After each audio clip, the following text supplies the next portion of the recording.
What if I told you that what you call love is nothing more than a fever of the flesh, a deception conjured by nature so that you may march blindly into chains? What if every whispered confession, every trembling hand reaching for another, is merely the will's cruel trick to perpetuate itself through you using your body as its stage, your longing as its rope? You believe love is freedom. It is not. It is the most exquisite form of captivity. The heart speaks in sighs, yet behind its song there is only biology, grinding, relentless, indifferent. You look into the eyes of another and imagine eternity, but what stares back is not eternity, only the abyss wearing a mask, the abyss beckoning you to sacrifice your peace for the mirage of union.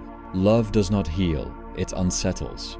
It does not liberate, it binds. And yet, you run toward it, begging for the chains, mistaking their cold weight for warmth. Consider the lover pacing at night, restless, unable to sleep.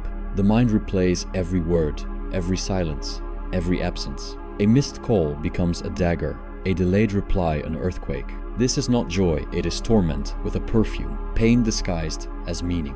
One could almost laugh at the cruelty if the laughter itself were not drowned by the tears of expectation unmet. Love, then, is not only desire. Desire burns quickly, like fire-consuming paper.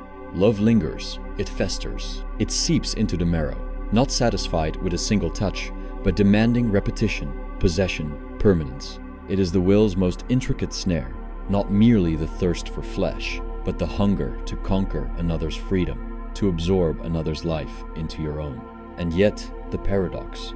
We chase it, we glorify it. We write songs to its cruelty, novels to its despair, films to its destruction. Humanity worships its tormentor, bows before the altar of its own undoing. To be unloved is agony. To be loved is another form of agony.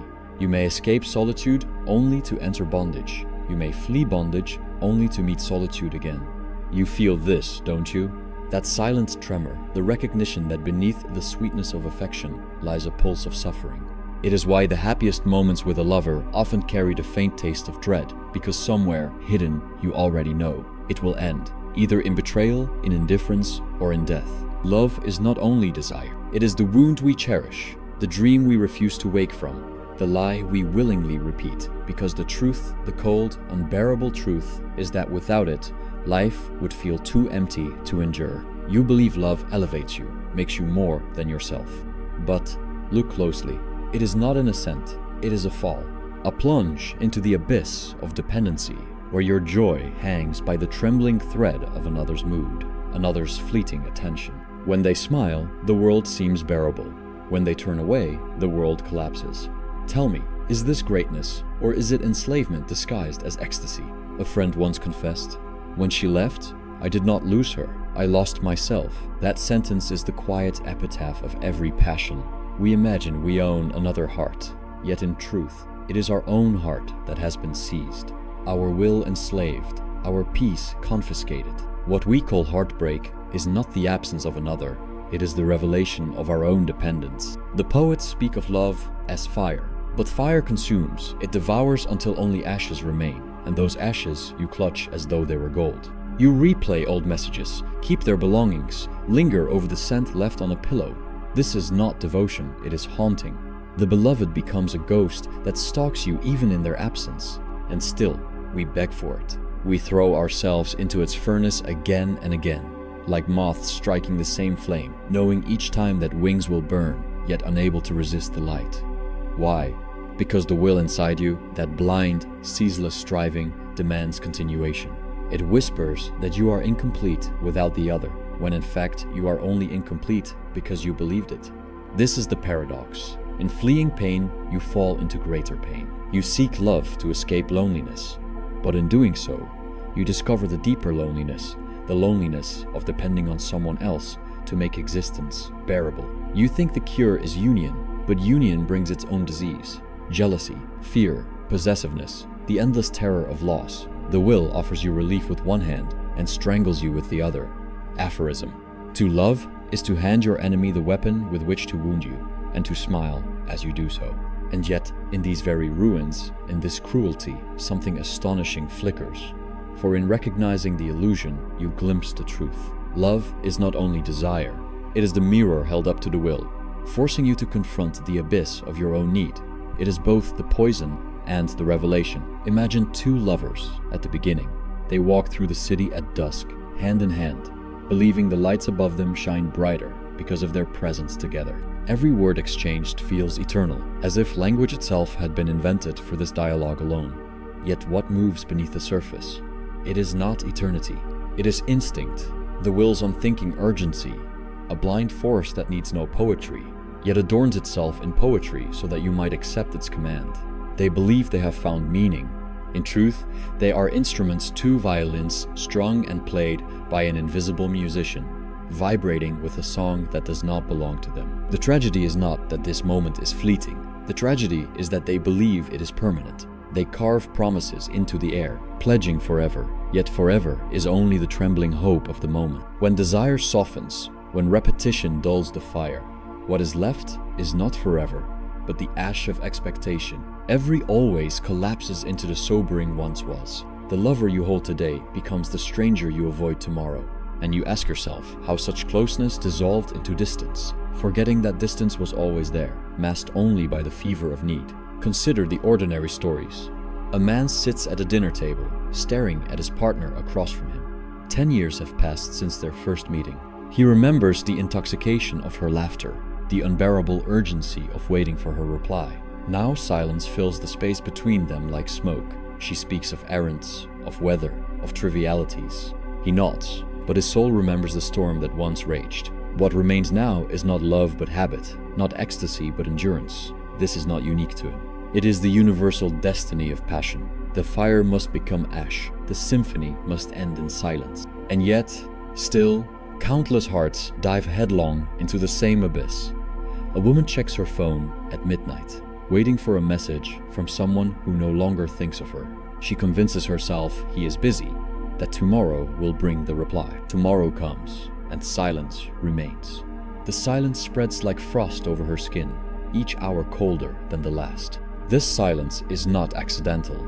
It is the essence of love itself, the disproportion between what we give and what we receive, the abyss between expectation and reality. We imagine union, but what we find is always separation, only briefly interrupted by fleeting moments of contact. Aphorism. Every declaration of love contains its own obituary, waiting to be read in time. If love were only desire, it would be cruel but brief. Desire flares, then fades. But love is not only desire. It festers, it claims permanence. It demands not only a body, but a soul, not only presence, but eternity. And eternity is precisely what the world cannot give. Therefore, every love carries the seed of torment, because it asks for what existence cannot provide. We decorate this torment with symbols, rings, ceremonies, anniversaries. All are desperate attempts to bind the wind, to capture in ritual what is by nature impermanent. We tell ourselves that vows will preserve passion, that law will sustain intimacy.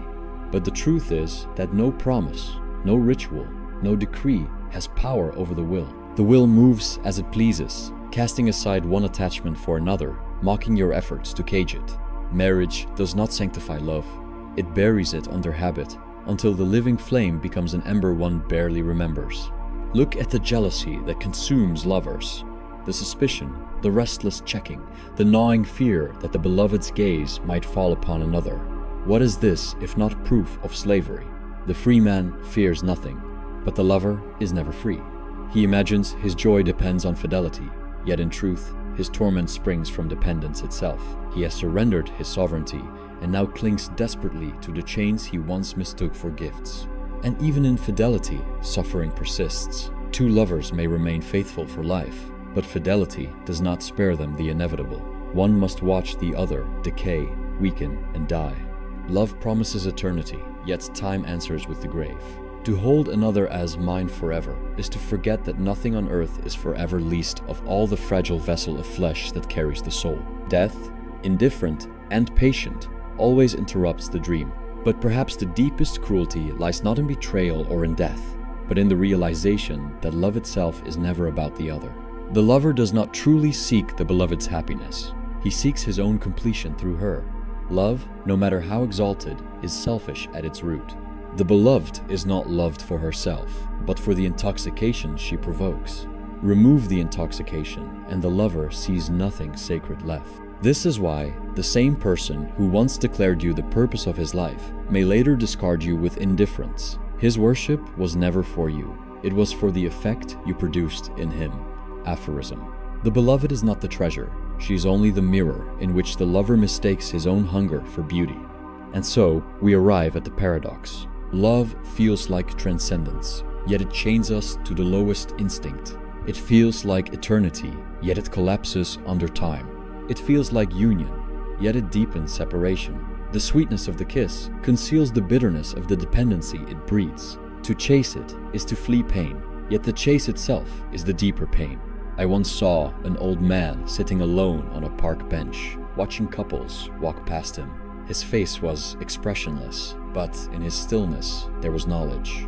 He had known love in his youth. He had carried its burdens, he had suffered its betrayals, and savored its moments of delirium. Now, in his silence, there was neither longing nor bitterness, only resignation.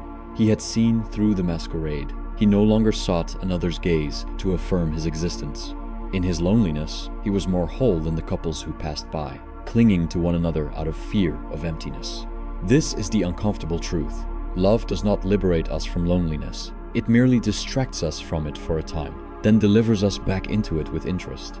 To love is to gamble against despair, but the house always wins. Some lose early, some lose late, but all who play are defeated.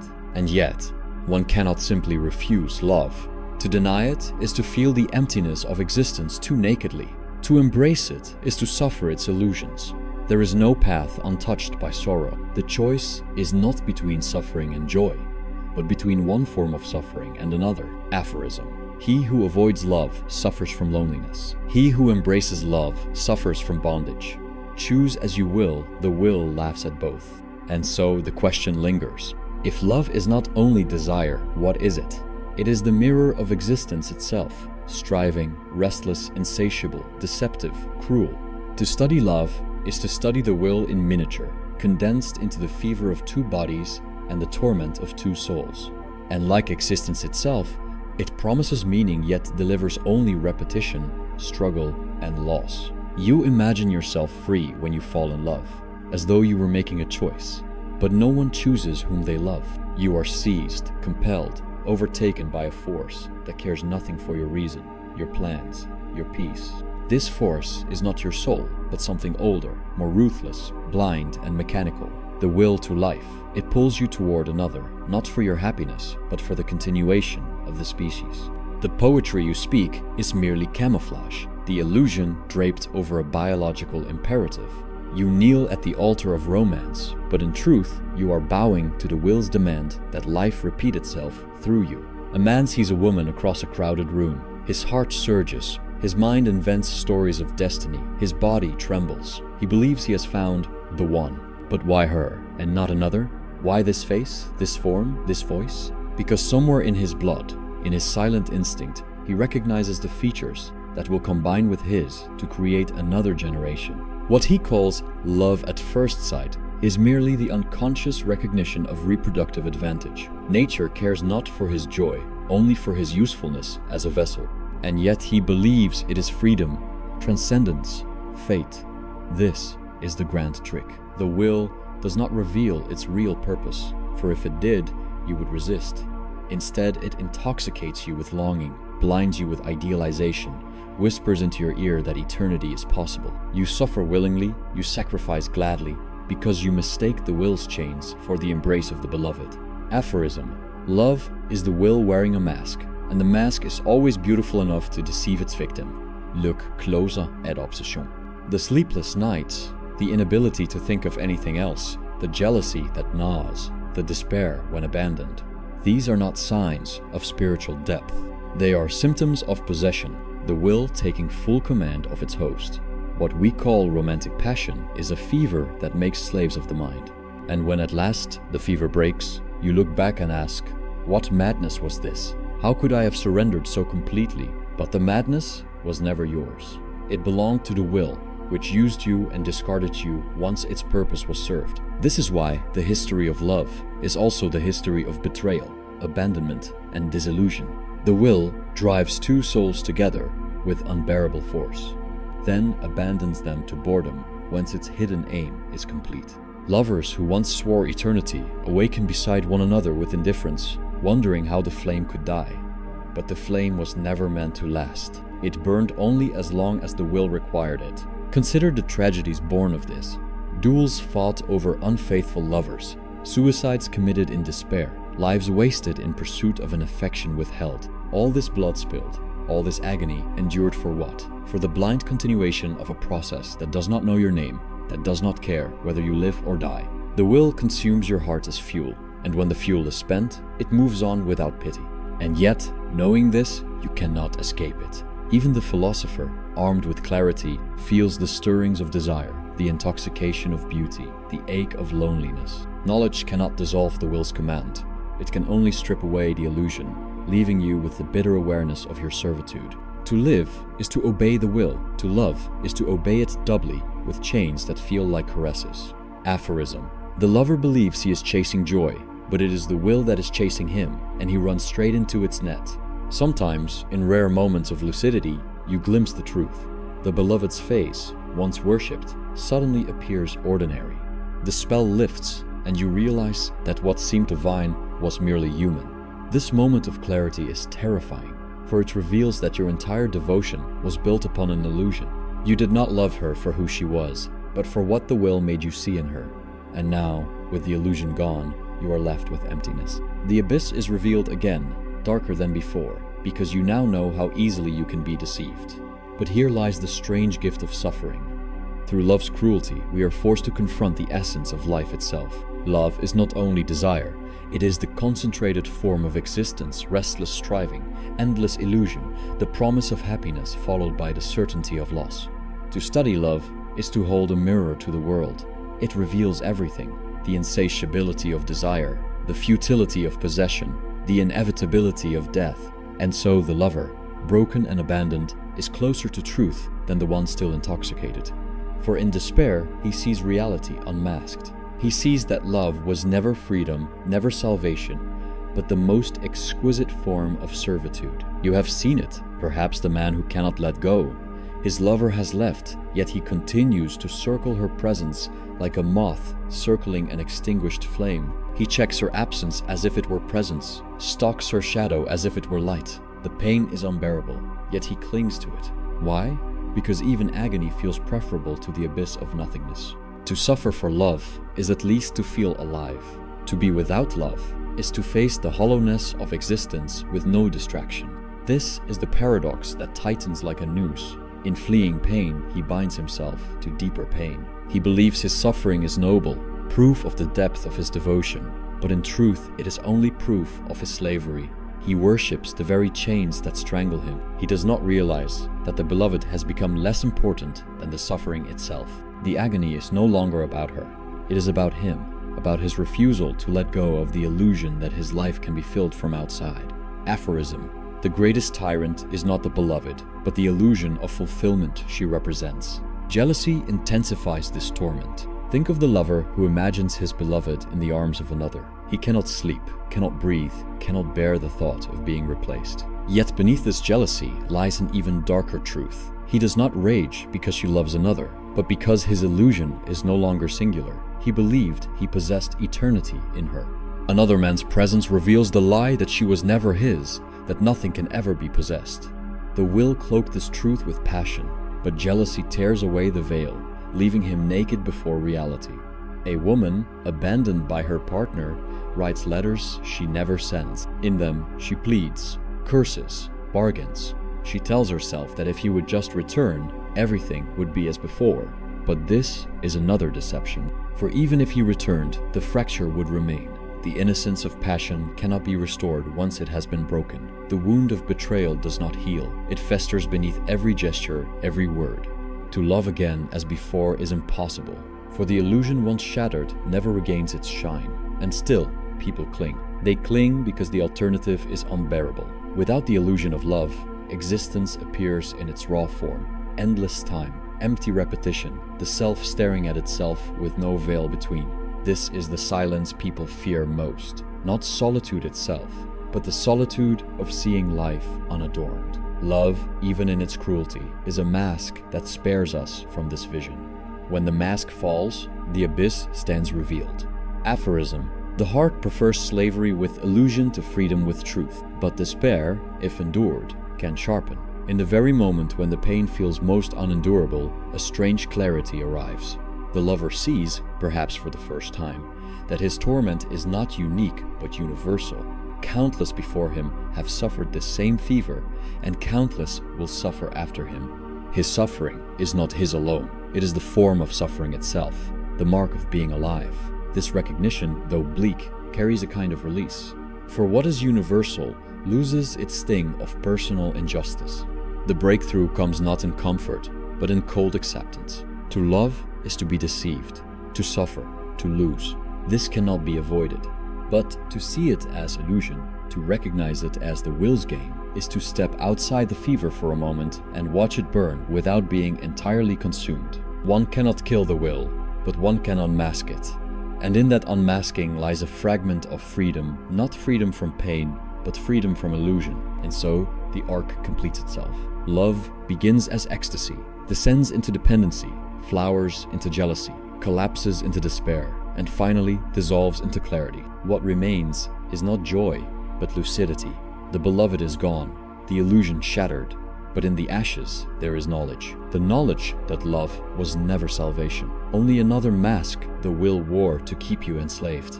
Aphorism: love promises eternity, but its true gift is disillusion, and disillusion is the beginning of truth. You who have listened this far, you feel it. The unease is not entertainment, not theory, but recognition. Something in you knows that what has been said is not exaggeration, but exposure. For love, which you once crowned as the highest joy, has been revealed as the will's most elaborate snare, the mask that conceals dependence, jealousy, despair. What you took as salvation is revealed as captivity, and now the question is no longer whether love deceives it does. The question is whether you dare to see it as it is, or whether you will continue to serve the illusion. Most will return to sleep, wrapping themselves again in the dream of soulmates, of forever, of completion. They will cling to their chains and call them freedom, because freedom without illusion feels too vast, too silent, too unbearable. But perhaps you will not turn away. Some will endure the nausea of seeing clearly, the vertigo of standing before existence with no narcotic, no fantasy, no veil. And though this clarity does not comfort, it strengthens, for the one who sees truth cannot be deceived again in the same way. He may still feel desire, still suffer longing, but he will know what it is, not eternity, not transcendence, but the will repeating its cruelty through him. To know is not to escape, but it is to stand awake while others dream. Aphorism: he who suffers illusions suffers twice. He who suffers truth suffers only once. Do not mistake this for cynicism. It is not hatred of love, but exposure of it. To strip love of its illusions is not to destroy it, but to see it in its naked form, a fever, a wound, a chain. In seeing, you are no longer its slave in blindness. You may still burn, but you will not worship the flame. This is the demand. Confront your illusions, endure your discomfort, abandon the consolations that keep you asleep. Do not seek the narcotic of false promises. Do not hide in the arms of fantasies that cannot last. Let the chains show themselves as chains. Let love reveal itself as suffering, and let this suffering reveal to you the essence of life itself, the ceaseless will, the endless repetition, the futility beneath the mask. Only then, when you no longer flee from the abyss, when you no longer beg for sweet lies, do you stand in the cold air of authenticity. It is not joy, it is not comfort, it is strength, born of lucidity. Aphorism: to awaken is not to be happy, but to be free from deception. And so the journey ends not with consolation, but with exposure. The beloved fades, the illusion dissolves, the will continues its blind march. But you remain, standing in the ruins with open eyes. That is all that can be asked of you. That is everything.